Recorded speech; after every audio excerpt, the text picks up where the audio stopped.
Bem-vindos ao Da Capa à Contra Capa. Os resultados da Cimeira da Aliança Atlântica em Vilnius, na Lituânia, são agora analisados neste programa. Vamos debater esses resultados com a participação de Bruno Cardoso Reis, professor universitário e investigador, subdiretor do Centro de Estudos Internacionais do Instituto Universitário de Lisboa e autor do ensaio Pode Portugal ter uma estratégia, pela Fundação Francisco Manuel dos Santos. Para debater também este tema, convidamos o professor José Pedro Teixeira Fernandes, do IPRI, investigador do IPRIT, habitual também comentador da Renascença, numa conversa nos próximos 30 minutos deste Da Capa à Contra Capa, parceria da Renascença com a Fundação Francisco Manuel dos Santos.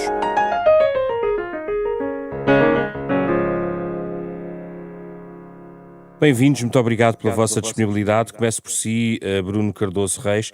Muito estava centrado nesta semana em relação à Ucrânia e o tipo de garantias que poderiam sair em relação quer ao processo de entrada da Ucrânia na NATO, quer também das garantias acrescidas de segurança. Para já, a ideia do Conselho Ucrânia-NATO, quase que lembrando que o Conselho NATO-Rússia que chegou a existir, o que é que significa esta falta de compromisso, digamos, em relação a um calendário claro, como Zelensky, pelo menos à entrada da Cimeira, vinha reclamando e sai de Vilnius sem esse calendário? Bem, muito obrigado pelo convite, é um prazer estar aqui. Bem, eu acho que realmente não era muito realista esperar, digamos, um calendário. Por exemplo, eu não me recordo de em adesões anteriores haver propriamente um calendário. Geralmente o que havia até era condições, digamos, mais explícitas e até mais formalizadas, ou seja, por exemplo, a Ucrânia foi dispensada e isso raramente tem acontecido nas últimas décadas. Aqui a exceção foi a Finlândia e a Suécia, que já eram países muito próximos da NATO, até em termos militares, tinham participado em muitas missões da NATO, treinavam com a NATO, enfim, em termos democráticos, em termos económicos, em termos de combate à corrupção, obviamente são países também que não levantam dúvidas, e portanto foram dispensados do tal Membership Action Plan, do plano de ação para se tornarem membros, mas portanto o normal até era isso existir, e obviamente aí não havia um prazo, não é? Era enquanto fosse preciso para isso se cumprir. Por exemplo, a Macedónia teve 20 anos nesse processo, não é? Portanto, eu acho que não era muito realista esperar, por exemplo, um prazo, ou seja, acho que talvez Zelensky tem utilizado muito essa tática. Ela, de um modo geral, percebe-se e até tem resultado, no fundo esticar um pouco a corda, de ter, no fundo, pedidos um pouco maximalistas para depois obter um pouco menos. Neste caso, eu acho que isso não resultou muito bem, não era muito realista, acabou até por, no fundo, ajudar um pouco a desvalorizar aquilo que, apesar de tudo, foi alcançado, que é, parece-me claro que neste momento, praticamente todos os Estados-membros da NATO, pelo menos os que têm importância, consideram que a Ucrânia deve fazer parte da aliança. E isso não era assim até ao início da invasão russa da Ucrânia. Portanto, esta invasão de maior escala, se quisermos, a partir de fevereiro de 2022. É verdade que em 2008 já tinha havido uma garantia genérica de que a Ucrânia seria eventualmente membro da Aliança Atlântica, mas sabemos que isso foi assim porque havia uma série de países importantes que não queriam que a Ucrânia Mas se há uma vontade política, digamos assim, afirmada pelos principais agentes na NATO, de incluir mais tarde ou mais cedo a Ucrânia, o que é que trava um calendário desse ponto de vista? Pronto, essa é realmente a questão crucial, ou seja, porque é que não houve já um convite à adesão e porque é que não temos uma adesão, digamos, acelerada já em curso? Bem, eu acho que, por um lado, há dúvidas ou há questões sobre garantias em termos do processo de democratização, de combate à corrupção, enfim, este tipo de garantias sobre boa governação, mas também e sobretudo eu acho que há a questão de o que fazer no contexto do artigo 5º, num contexto de um país que está em guerra. E realmente não é uma resposta fácil de se dar, porque por um lado, portanto, o artigo 5º do Tratado de Washington, do tratado que em 1949 fundou a NATO, estabelece que um ataque a um é um ataque a todos. Todos os Estados têm a obrigação de responder, de ajudar, inclusive usando a força.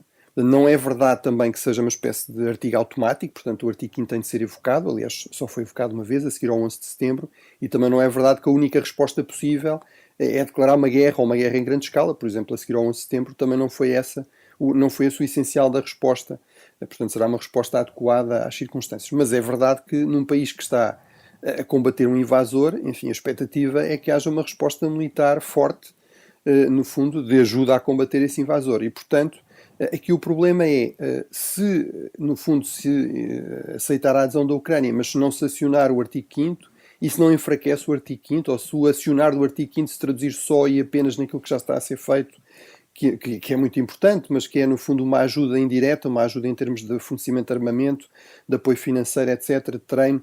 Será que isso não enfraquece, no fundo, a credibilidade, a robustez do artigo 5º e, portanto, não enfraquece, no fundo, a segurança, a defesa coletiva dos Estados que já são membros da NATO? Por outro lado, no fundo, há também esta questão que é, se insiste neste ponto, que é a Ucrânia só será membro da NATO quando houver paz, porque também havia essa fórmula possível, que era dizer não, quando as circunstâncias permitirem e os Estados-membros concordarem, mas quando a guerra acabar, no fundo isso significava na prática dar um veto à Rússia sobre quando é que a Ucrânia iria aderir, porque no fundo depende da Rússia parar as hostilidades e também não é crível que mesmo que militarmente as coisas corram muito bem à Ucrânia, ela consiga recuperar todos os centímetros de território que a Rússia controla, não é? E, portanto, esta é a grande dificuldade, esta é a dificuldade principal e, de facto, não há aqui uma saída muito simples. Portanto, eu acho que esses aspectos que já foram acordados são, em todo caso, importantes, não eram o ideal, obviamente, para a Ucrânia, mas têm a ver com dificuldades muito sérias. Mas, por exemplo, este Conselho NATO-Rússia, este Conselho NATO-Ucrânia, que vem, no fundo, substituir até simbolicamente o Conselho NATO-Rússia, que deixou de funcionar a partir de 2014, portanto, a primeira fase da agressão russa contra a Ucrânia, permite, no fundo, à Ucrânia ter algum controle sobre a agenda. Se houver uma questão importante que a Ucrânia queira discutir com a NATO, não tem de pedir para falar, não tem de esperar que haja uma reunião do Conselho do Atlântico, pode ela própria convocar, no fundo, o Conselho do Atlântico mais um, que é este Conselho NATO-Ucrânia. E houve, obviamente, também os compromissos em termos de, e isso é um sinal importante também para a Rússia, de continuar a apoiar a Ucrânia em termos militares pelo tempo que for preciso. E, portanto, isso é um sinal importante, no fundo, para dizer à Rússia: não fiquem à espera que nós nos cansemos de apoiar a Ucrânia. Agora, eu acho que uma adesão, um convite para adesão ou uma adesão muito rápida e neste momento realmente não é realista. Ainda não foram resolvidos aqui uma série de problemas sérios, sobretudo este do artigo 5º. José Pedro Teixeira Fernandes, será uma forma de ganhar algum tempo para ver como corre também a guerra? Apesar de tudo, Zelensky partia para Vilnius e este tem sido um pouco um discurso que tem sido reconhecido em Kiev, que nem Kiev esperaria entrar para a NATO enquanto a guerra estivesse em curso.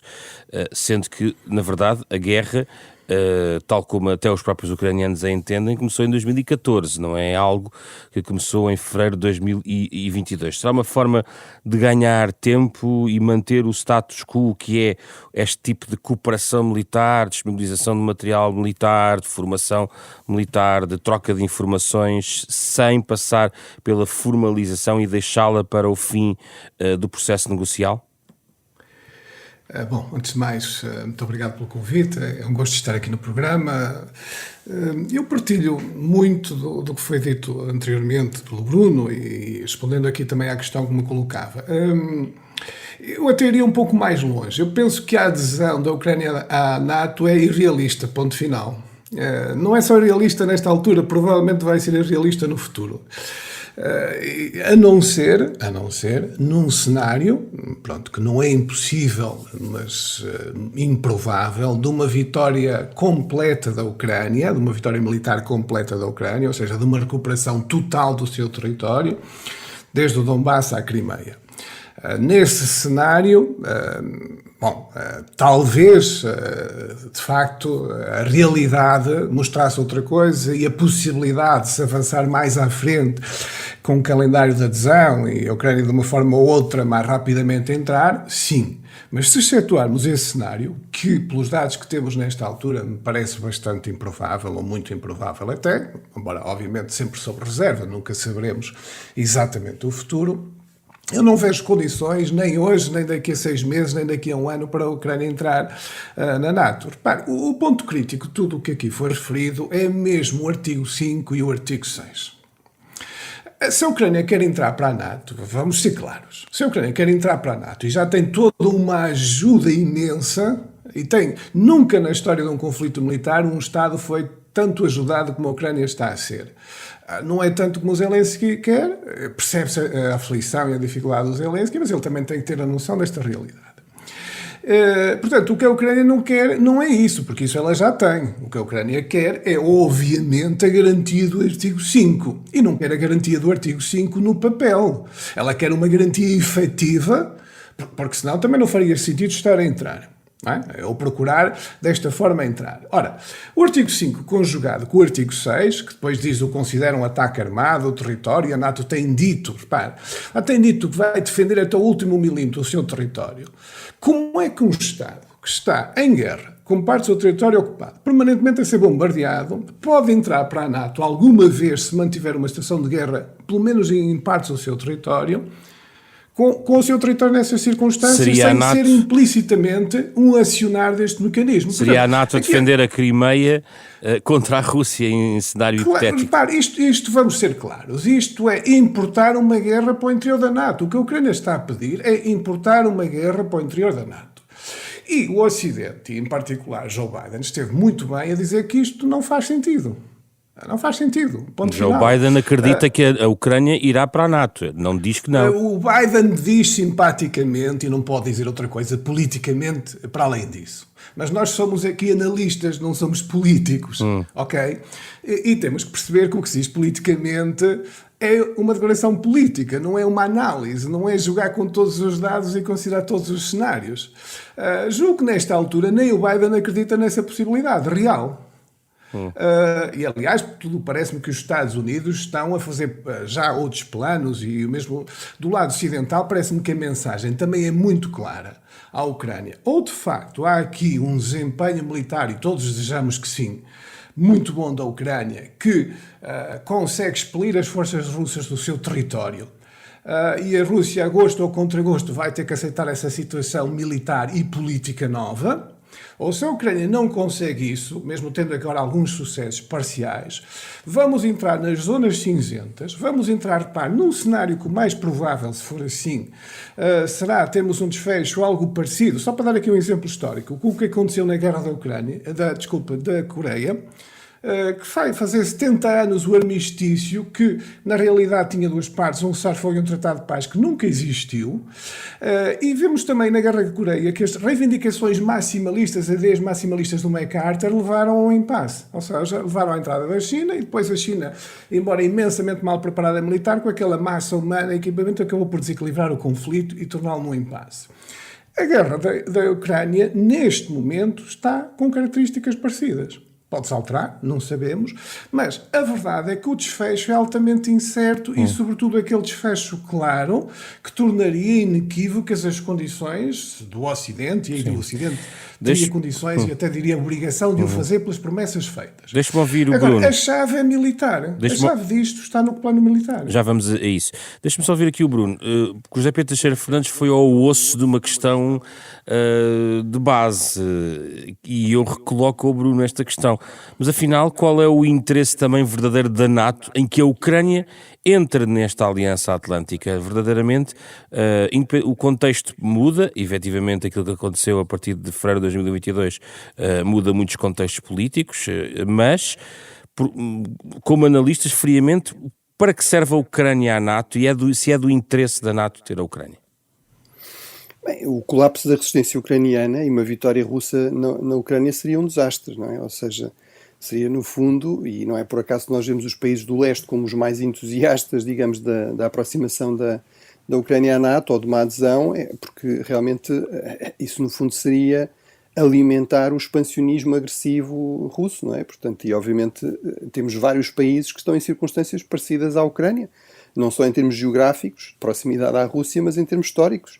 Ou seja, o argumento que Putin utilizou para dizer que a Ucrânia não existe e que deve voltar a estar sobre, no fundo, o controle do Kremlin, não se percebeu se formalmente anexado, se informalmente transformar-se num Estado satélite, tipo o modelo da Bielorrússia, aplica-se aos países bálticos, desde logo, são exatamente as mesmas circunstâncias, mas mesmo, por exemplo, a Finlândia ou a Polónia eram parte do velho Império Russo que o Putin evocou até há um século atrás, até ao final da Primeira Guerra Mundial. Partes obviamente a Moldávia, a mesma coisa, portanto, há aqui razões para todo este apoio à Ucrânia, não é? Quando o Zelensky também diz, no fundo, vocês estão-nos a apoiar, estão a ajudar-nos a defender, mas também estão a defender a própria Europa, não é? E a própria liberdade e a segurança europeia. Agora, quer dizer, eu acho que eu não iria tão longe ao ponto de dizer a Ucrânia nunca fará parte da NATO. Acho que muita coisa pode mudar, inclusive pode mudar na Rússia, não é? Portanto, há aqui um cenário. O nunca, que, enfim, podemos trocar o nunca por improvável. Sim, não, mas eu acho que o ponto do José Pedro é bastante válido, ou seja, eu acho que não é de todo claro como é que se resolve este problema do artigo 5º, que é realmente aqui o cerne da questão, e que tem esta questão, que é, do ponto de vista da Ucrânia e do ponto de vista dos países da NATO, a ideia não é uma ideia, é um facto. Vamos lá ver, os países bálticos são muito mais vulneráveis, são muito mais fáceis de atacar, do ponto de vista da geografia, do ponto de vista, portanto, da sua dimensão, da dimensão das suas forças armadas, da população, portanto, são muito mais vulneráveis à partida do que a Ucrânia. Porquê é que eles não foram atacados? Bem, porque são membros da NATO e porque, sobretudo desde 2014, passaram a estar lá permanentemente forças de outros países da NATO. E, portanto, não só há o tratado e há uma obrigação formal de proteção, no fundo, um risco de que uma guerra contra os países bálticos transformasse numa guerra com todos os países da NATO e, portanto, numa terceira guerra mundial, inclusive nuclear, mas, inclusive, há a presença lá de tropas de países da NATO, que significa que, não só em termos formais, mas um ataque russo a estes países provavelmente resultaria na morte de soldados de uma série de países da NATO, inclusive portugueses, inclusive norte-americanos, e, portanto, muito dificilmente esses países poderiam deixar de responder com a máxima força.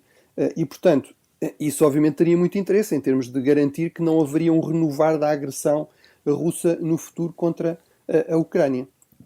Agora aí, portanto, o que é que se faz? Quer dizer, será que a Ucrânia, porque também o José Pedro evocou o exemplo da Coreia, e eu também várias vezes falei disso, aliás, desde o início do conflito, como um cenário bastante possível, bastante provável até, porque pelo menos com o atual regime russo eu não vejo como é que se consegue chegar a um verdadeiro acordo de paz, portanto a um fim deste conflito.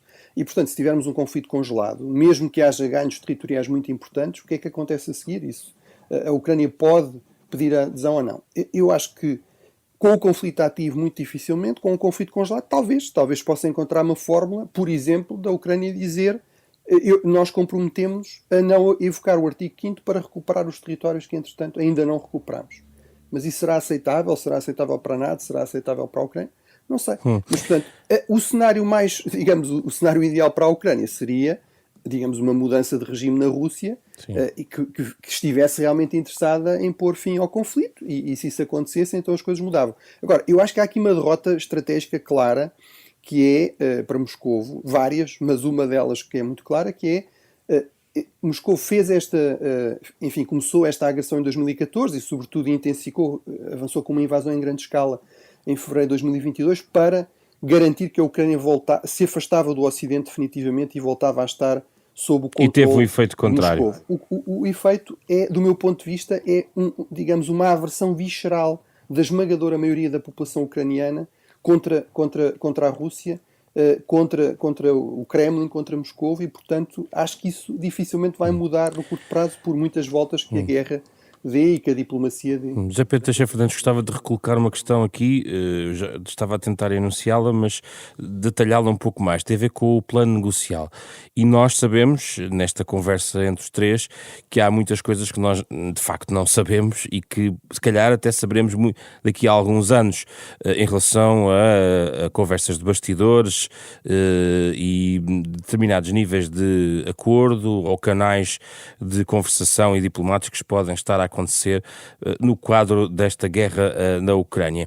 Mas admite que este certo travão digamos, a um calendário, desde logo, à Ucrânia, o avanço, é verdade, nestas matérias já por vós sublinhadas, lido por Moscovo, não poderá fazer parte de uma estratégia de enquadramento negocial que poderá ter impacto no próprio desenvolvimento da guerra e aquilo que poderá ser uma saída, uma vez que é verdade que Zelensky sai de Vilnius, obviamente não leva tanto aquilo que procurava eventualmente à cabeça. Há uma necessidade de arrastar também Zelensky para um plano de negociação mais do que de cumprimento de exigências por parte de Kiev. Sim, eu começaria até por este último aspecto da sua questão, que eu penso que toca num ponto, julgo eu, particularmente importante, que é a definição de objetivos e a gestão de expectativas. E penso que há aqui um problema claro com Zelensky, e que cabe, se calhar, aos aliados ocidentais, com calma, discretamente, obviamente, sem dar a ideia de divisões, porque isso só beneficia a Rússia fazer. O Zelensky, vamos voltar um pouco atrás para eu conseguir explicar melhor o ponto que eu queria aqui focar. Zelensky foi variando a sua atitude no conflito, como é normal. Bom, no início foi todo o choque da invasão que nós tivemos em fevereiro do ano passado. Nos primeiros 2 meses, ele ainda chega a fazer, em março, se não me falha a memória, de 2022, uma certa abertura negocial que depois fecha completamente. Bom, há várias explicações para isso, mas não é agora aqui também discutir esse aspecto.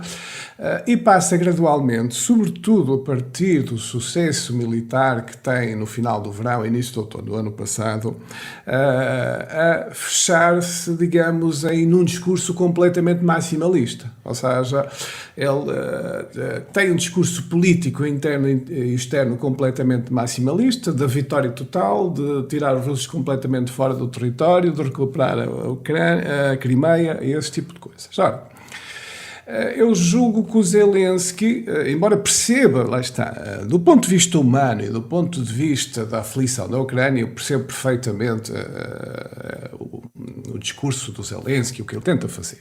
Mas visto mais friamente, analiticamente, eu penso que o Zelensky tem cometido vários erros. E, sobretudo, ultimamente tem feito uma má gestão das expectativas. Porque colocar permanentemente um discurso maximalista, quando o tempo começa a mostrar um certo irrealismo nesse discurso, transforma coisas boas em já não parece tão bom e transforma até vitórias da Ucrânia em quase derrotas. Eu vou explicar melhor isto com exemplos concretos. Pare, se nós dividimos a guerra já tem várias fases. Dividimos a guerra, grosso modo, em 2 fases. Ela está mais ou menos em 17 meses. Os primeiros 8 meses foram meses extraordinariamente aflitivos para a Ucrânia, mas foram meses também extraordinariamente de sucesso para a Ucrânia. Surpreendeu o mundo pela coragem, determinação. A Rússia mostrou um fiasco naquele objetivo maximalista de pôr o governo da Ucrânia. Mais uma vez, no verão do ano passado, a ofensiva militar e início de outono surpreende pela forma como em Kharkiv e Kherson recupera. Mas essa guerra acabou, não é a guerra de hoje. E, do meu ponto de vista, quer militarmente, quer politicamente, a Ucrânia tem cometido vários erros. Primeiro, com todo este foco no maximalista e, por exemplo, em Bakhmut, deu tempo aos russos para se reorganizarem. Ou seja, Bakhmut e Soledar, por exemplo, e hoje parece-me cada vez mais claro isso, foram excelentes para os russos manterem o grupo Wagner ocupado e manter o exército da Ucrânia ocupado e reorganizarem-se o seu exército regular e fazerem toda esta linha defensiva, que se está a mostrar extraordinariamente difícil de ultrapassar para a Ucrânia, e vamos ver se o vai conseguir e a que custo humano e de equipamentos. E Zelensky, ao continuar a insistir permanentemente nestes objetivos, cria a expectativa de tal maneira elevada, reparem, que tem aqui um efeito. O que há pouco tempo era uma derrota da Rússia, ou seja, a Rússia só conseguir ficar e manter-se nos territórios ali no leste e na Crimeia, já quase parece uma vitória da Rússia. Porque criou-se tal expectativa e tal objetivo que Zelensky está completamente preso nisto. E teve agora aqui um primeiro choque de realidade, porque nem os aliados estão dispostos, sensatamente, a fazer certas coisas, embora tenham dado, e muito bem, todo o apoio. E vamos mais uma vez ver o resultado desta cimeira. Se Zelensky não tivesse tido, sobretudo publicamente, este discurso, da minha opinião, muito insensato, de quase pôr em causa os aliados e dizer coisas absurdas, que repare, leva um comentário, e isto vale a pena dizer aqui, levar um comentário, que é um desabafo certamente, mas mostra como o incómodo que gerou do Ben Wallace, do Ministro da Defesa britânico, que perdeu a paciência e disse que isto, o Reino Unido e os aliados não são serviços de entrega de armas da Amazon para a Ucrânia. Era preciso mais gratidão por parte de Kiev. Sim, e diz sarcasticamente que isto não é uma lista de desejos da Ucrânia, não é? Isto mostra como o seu aliado, que esteve sempre na primeira linha, que sempre apoiou, que foi dos que mais fez, começa a perder também a paciência com isto, também mostra a razoabilidade a retórica que Kiev utilizaria à mesa da NATO se fosse um Estado-membro. Pois, portanto, é preciso também que Zelensky perceba isto. E se Zelensky não percebeu após esta semana, os aliados vão ter que lhe explicar que ele provavelmente vai ter que moderar as expectativas, que o Ocidente continua a estar do lado dele, que o Ocidente está a fazer muita coisa para o apoiar. Basta ver que, embora ele não tenha entrado na NATO, os países do G7 estão num compromisso claro de garantias mais bilaterais. Portanto, ele tem que perceber que já está a atingir objetivos maximalistas, não exatamente da maneira como ele gostaria, ou idealmente se desejaria, mas isto não é possível. Não é? Pura e simplesmente não é possível, pelas razões que até aqui o Bruno também explicou muito bem, e eu depois reforcei. Portanto, a verdade é que se Zelensky queima também todos os caminhos para alguma negociação, ele próprio cria um problema para ele. Porque depois um dia que se, por razões não que sabemos, de esgotamento de vontade dos aliados, circunstâncias no terreno, outras circunstâncias políticas, seja necessário algum cessar-fogo com alguma concessão, ele não se consegue aguentar no poder. Porque fez tais promessas e criou tais expectativas. Portanto, nós temos aqui, também começamos a ter aqui um problema do lado da Ucrânia. Temos um problema tremendo com a Rússia, com Vladimir Putin, com toda a agressividade e com todo o expansionismo russo, que está aqui muito bem conhecido e tem sido muito bem evidenciado. Mas também temos aqui um problema, mais compreensível, obviamente, humano, que se percebe, obviamente, de um Estado que foi atacado, que está sempre a perder população e em sofrimento, mas que mais serenamente e mais, digamos, racionalmente, precisa também de um outro cuidado. E repare, só para acrescentarem uma coisa, nós precisamos ver que um Estado na NATO e o compromisso permanente do artigo 5 é um compromisso para toda a vida, enquanto a organização durar. Isto é uma coisa seríssima. Vejam, por exemplo, e Zelensky já deu mostras de poder precipitar os aliados, se os aliados não tiverem calma, para coisas desastrosas. Basta nós lembrarmos, por exemplo, do que aconteceu no final do ano passado, que caiu na Polónia, e o Zelensky veio logo dizer, aliás, teve até que ser desmentido claramente pelos aliados, que não tinha sido a Rússia e que tinha sido um acidente. E ele já estava a arrastar os aliados para uma retaliação à Rússia. Portanto, precisamos perceber que Zelensky está no papel dele, está sob uma forte emoção e sob uma forte pressão emocional, mas cabe-nos a nós, obviamente, zelar pela segurança da Europa do Sul. O mundo não é só a Ucrânia, a segurança da Europa não é só a Ucrânia, muita coisa decorre no mundo que está a funcionar contra os europeus e está a ter custos muito elevados. Portanto, todo o bom senso diz que temos que ter tudo isto em aberto. Ou agora... então estamos aqui a perder a razoabilidade e o equilíbrio nisto. Bruno Cardoso Reis, desde o início da chamada invasão de larga escala, ou o início da guerra, digamos, de 2022, se falou em pista paralela em relação à NATO na questão de um mecanismo de segurança, de garantias de segurança, que podiam ser providenciadas de forma formal ou informal por um conjunto de aliados poderosos, eventualmente também os mais poderosos da Aliança Atlântica. Neste momento, em que ponto é que esta conversa se encontra? Essas garantias de segurança não poderiam ser aqui uma chave para manter enlumbrando a questão da NATO e acelerar de uma forma um pouco mais formal uma defesa da Ucrânia por parte dos seus parceiros ocidentais? Sim, eu vou responder a isso, mas também queria comentar um ponto ou outro, todos eles muito pertinentes, mas não estou inteiramente de acordo em todos eles com José Pedro. Eu acho que, quer dizer, não é muito realista, até por questões climatéricas e tudo isso, pensar que a Ucrânia podia fazer uma ofensiva muito mais cedo que aquilo que fez.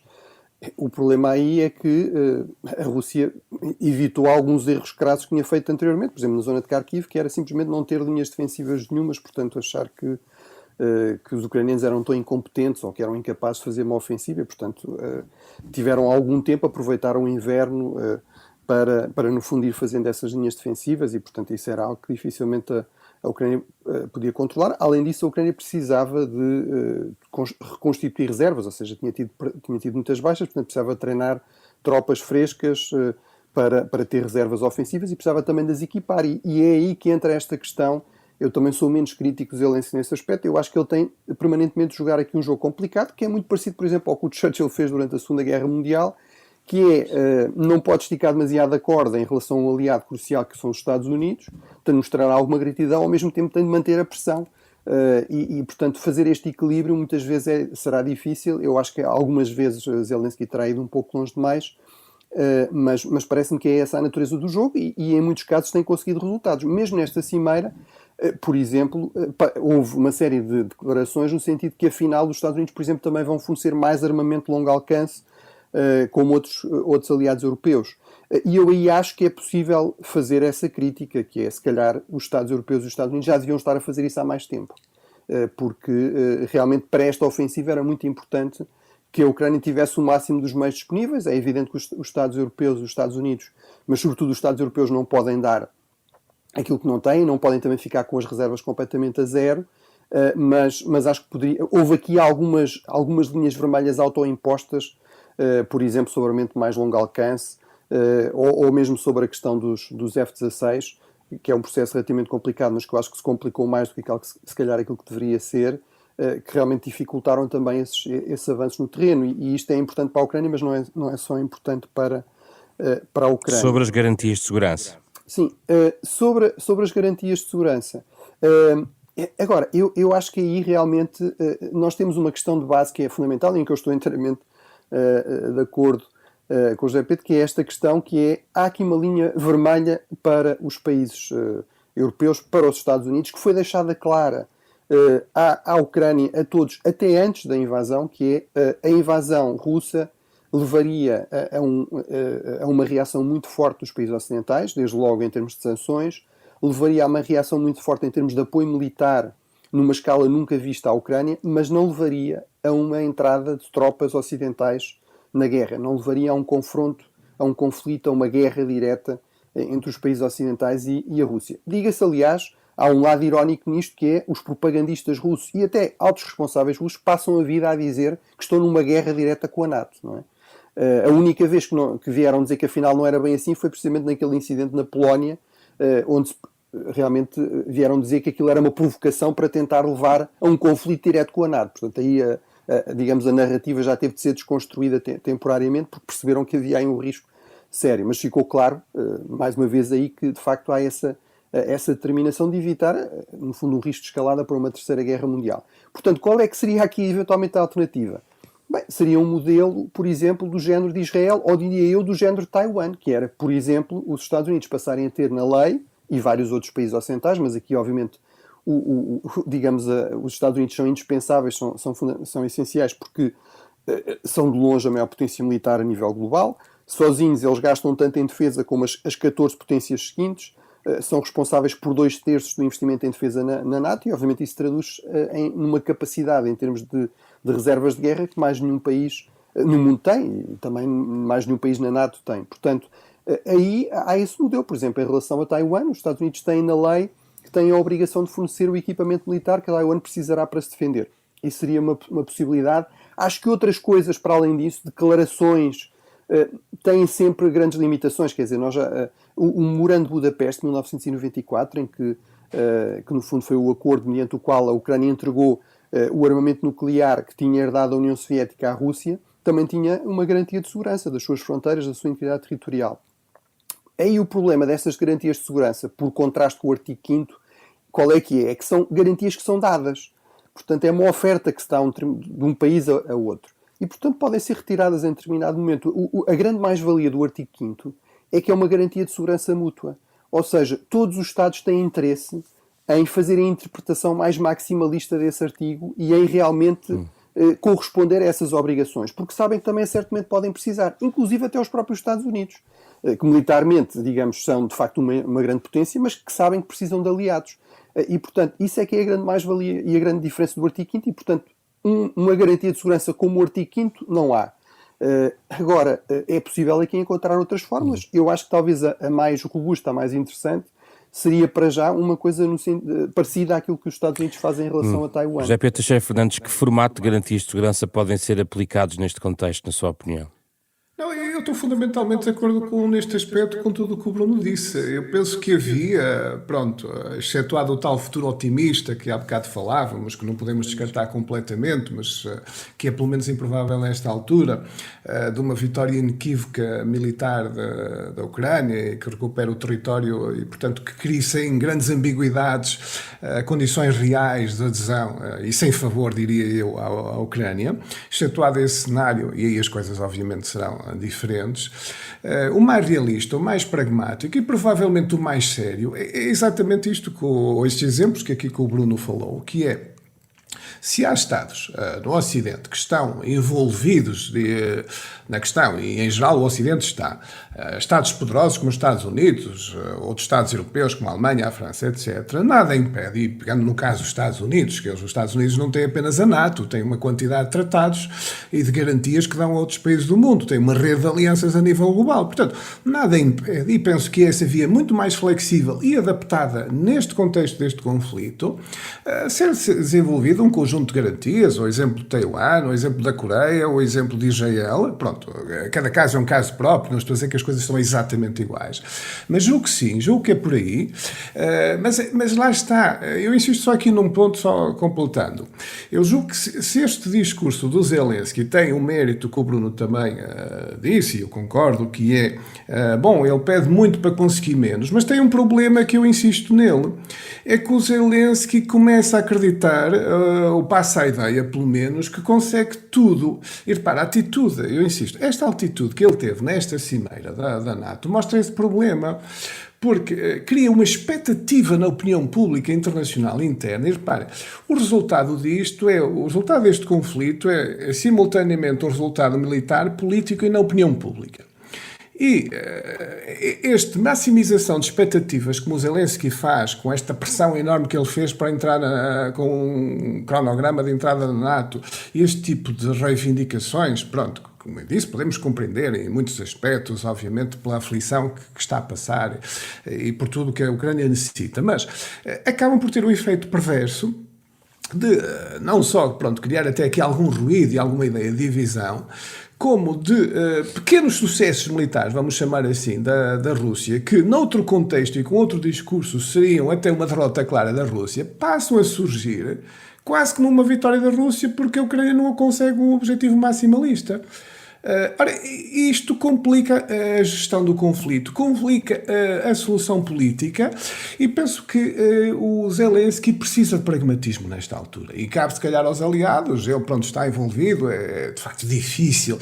É muito mais para mim, obviamente, ou para o Bruno, estamos aqui a falar serenamente, ou para quem está a ver os seus concidadãos e familiares a morrerem na guerra. Eu percebo perfeitamente isso, mas cabe ao Ocidente, e cabe ao Ocidente, que, obviamente, mais responsável e com mais papel nisto, ter firmeza no apoio à Ucrânia, mas também mostrar-lhe outros caminhos que não são exatamente aqueles maximalistas que o Zelensky prevê, mas que mesmo assim são, do meu ponto de vista, caminhos que dão muitas garantias à Ucrânia e possibilidades futuras à Ucrânia que Zelensky não deve assim também, de alguma forma, estar logo a desvalorizar ou até com aquele ar de grande desapontamento, como eu dizia, tem efeito perverso de quase dar a ideia de vitória à Rússia. Para fechar, vamos à questão também da Finlândia e da Suécia, e depois também queria falar um pouquinho da Turquia, mas temos que acelerar aqui as respostas nesta parte final do nosso programa. A entrada da Finlândia e da Suécia, independentemente das complicações que manteve, que espaço abre de diferente na configuração da Aliança Atlântica a partir de agora? Bruno Cardoso Reis? Sim, não, é só para dizer que, muito brevemente, que eu concordo muito com esta questão, que é, no fundo, o Zelensky tem este problema também, porque isto tem uma função externa, mas também tem uma função interna. Ele tem de mobilizar um país em guerra. Portanto, é muito difícil mobilizar um país em guerra, digamos, apelando ao bom senso ou acenando eventualmente até com a questão das negociações, sendo que aí eu acho que a Ucrânia e mesmo os países ocidentais acham que com o atual regime russo muito dificilmente se chegará a um compromisso que valha muito a pena, não é? Pode chegar a um cessar-fogo, mas no fundo grandes compromissos com a Rússia atual, bem, mas que credibilidade é que tem, não é? Quando a Rússia quebrou uma série de compromissos anteriores, inclusive em relação à Ucrânia. Agora, em relação, digamos, à imagem, à perspectiva estratégica mais geral, há realmente este paradoxo, que é, em termos de gestão de expectativas, apontar para muito alto, como Zelensky muitas vezes faz, realmente depois tem este problema, que é depois cria-se desapontamento quando aquilo que foi alcançado até já foi bastante bom para aquilo que seria realista, não é? Que é o caso, parece-me, desta cimeira dos resultados para a Ucrânia desta cimeira. A Suécia cimeira. e a Finlândia.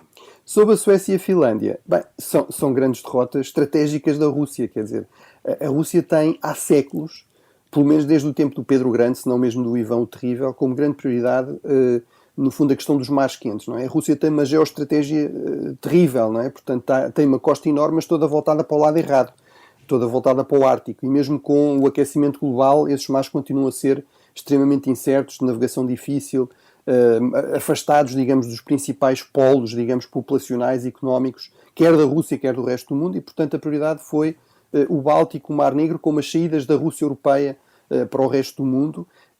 A Rússia Europeia concentra 2/3 da população, 2/3 da produção russa. E, portanto, desse ponto de vista, por um lado, estes sinais crescentes de afastamento da Turquia e de uma certa reaproximação ao Ocidente. Do meu ponto de vista, aliás, a Turquia nunca quis uma Rússia vencedora nesta guerra, porque Erdogan sabe bem que na história, sempre que a Rússia estava vencedora e forte, um dos países que ameaçava era a Turquia.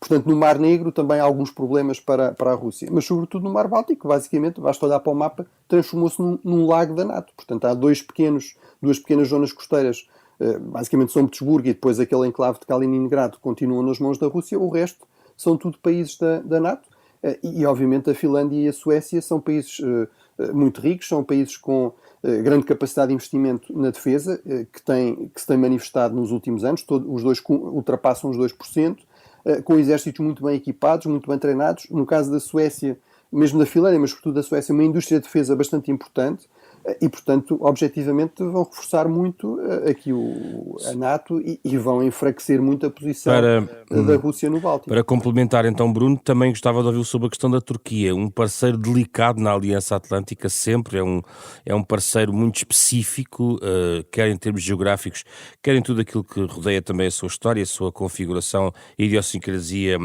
turca. Essa posição da Turquia ganha força no quadro global da NATO ou mantém-se em linha com aquela que tem sido, digamos, o peso que Ankara tem nesta estrutura? Eu acho que a Turquia é um exemplo de como, num contexto do mundo que volta a ser menos unipolar, não sabemos se será bipolar, se será multipolar, mas potências como a Turquia realmente ganham mais margem de manobra.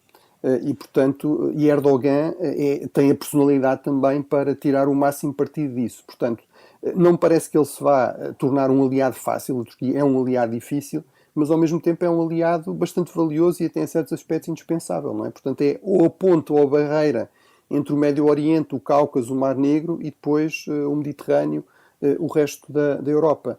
E, portanto, no fundo, Erdogan tem tirado aqui o máximo de benefício para a Turquia, até em termos económicos, deste conflito, da nova importância que ele deu à Turquia, porque nomeadamente controla o acesso ao Mar Negro, não é? Portanto, desse ponto de vista, acho que isso não vai mudar no essencial. Do meu ponto de vista também, não deixa de ser relevante, apesar de tudo, que ele deu aqui alguns sinais de afastamento da Rússia e de uma maior aproximação ao Ocidente. Penso que isso tem a ver com uma avaliação muito pragmática de Erdogan, no sentido de achar que a Rússia está relativamente enfraquecida, saiu enfraquecida desta guerra, e, portanto, não convém, digamos, apostar demasiado ou aproximar-se demasiado de uma potência que está aqui em dificuldades. Agora, isto não significa que Erdogan passe a ser um aliado previsível ou fácil. Acho que vamos continuar a ver, de vez em quando, e quando seja conveniente para a Turquia, novos episódios, e mesmo em relação a isto da Suécia, enfim, houve mais um sinal positivo, parece que é mesmo desta, mas ainda vamos ter de esperar até setembro ou outubro pela aprovação, pela ratificação do Parlamento turco, e aí acho que é evidente que uma das concessões fundamentais foi a questão dos F-16, que era algo que a Turquia queria há bastante tempo e que estava bloqueado pelos Estados Unidos por várias tensões e razões, e que aparentemente foi desbloqueado também como preço para a adesão da Suécia. José Pedro Teixeira Fernandes, a questão da Suécia e Finlândia e também a Turquia, para fechar a sua opinião sobre este tema. Eu vou sobretudo até focar na questão da Turquia, só um comentário rápido sobre a Suécia e a Finlândia. Pronto, o Bruno aqui também tem um conjunto de considerações que eu no fundamental partilho todas. Eu só acrescentaria que, na realidade, sendo uma derrota, isso parece-me claro para a Rússia, mas a verdade é que esses Estados também já estavam muito ligados à NATO, não sendo membros. Houve uma transformação, embora fossem formalmente neutrais desde os anos 90, com a União Europeia, tinham interoperabilidade. Portanto, sim, sem dúvida, fortalece o Báltico, fortalece a NATO nessa parte.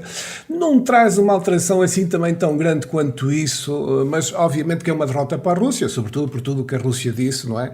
No sentido de querer a NATO mais afastada. Quanto à questão da Turquia, eu vou dizer que a Turquia é outro caso, eu diria, talvez surpreendendo algumas pessoas que estão a ouvir, quase tão problemático como a Rússia. Não, obviamente, que a Turquia leva as coisas tão longe, até porque não tem o peso político e militar e os meios até para o fazer, mas esta ideia que a Turquia agora se reorientou para o Ocidente, desculpem, mas eu discordo.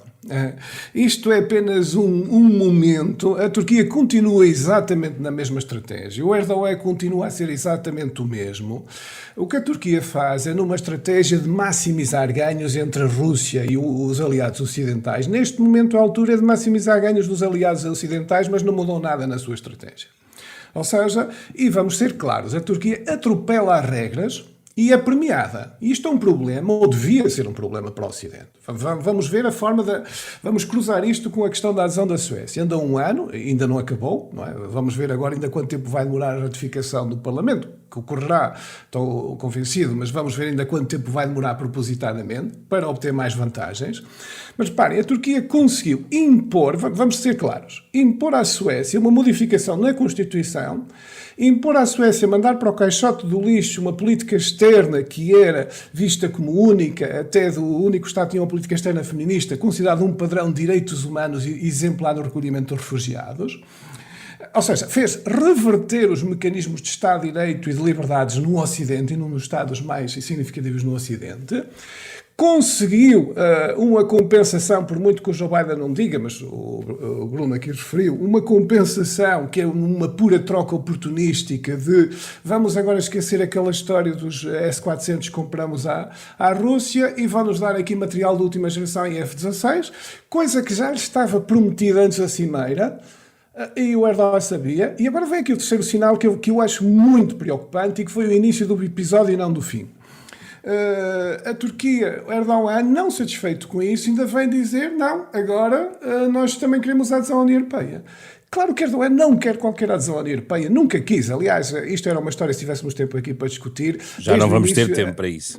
Foi uma ficção esta ideia que a Turquia com Erdogan, que sempre esteve lá, quis aderir. Mas ele é suficientemente hábil para perceber os ganhos de manter o processo a funcionar e de uma forma rápida é mais uma forma de extorquir vantagens na União Europeia. Portanto, na medida em que avançar, por exemplo, a adesão da Ucrânia à União Europeia, vamos ver a Turquia aparecer e o que é que ela vai pedir e vamos ver o que é que a União Europeia vai fazer, se é que tem alguma resposta para isso. Se é que tem alguma resposta para isso. Aliás, os sinais foi que ela já se começou a dividir. Uma coisa que a nossa imprensa não focou, mas vale a pena aqui deixar como nota final, é a Comissão Europeia muito bem, rapidamente veio dizer o óbvio, que os processos eram diferentes da NATO e da União Europeia, mas obviamente que Erdogan sabe e não quer saber disso, porque está sempre a ser premiado por ultrapassar as regras normais. E, portanto, o que precisa é ter oportunidades para ser premiado por regras, faz isto desde os refugiados, etc. E Charles Michel, o Presidente do Conselho Europeu, reúne com Erdogan e vem prometer relançar o processo. Portanto, a União Europeia já se dividiu. O que se percebe aqui é que Erdogan lançou aqui uma carta para ver a reação dos europeus, que não usou até ao limite, mas vai usar. Portanto, a Turquia vai continuar a ser um caso muito problemático dentro das instituições ocidentais. Não vamos aqui criar a ilusão que agora se virou para o Ocidente. Em agosto já vai fazer aqui uma cimeira novamente com Vladimir Putin. Portanto, ela joga com cada lado em cada momento quem vai dando mais, com a única forma de se tornar à custa das organizações ocidentais o mais poderosa possível, até eventualmente um dia se emancipar, num futuro que não sabemos quando. Muito obrigado, José Pedro Teixeira Fernandes, Bruno Cardoso Reis. Foi o Da Capa à Contra Capa desta semana, parceria da Renascença com a Fundação Francisco Manuel dos Santos, olhando para os resultados da Cimeira da NATO em Vilnius, na Lituânia.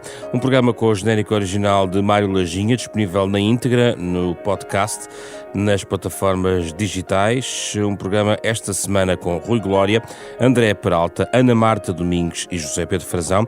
Na próxima semana, último tema do mês de julho para este programa.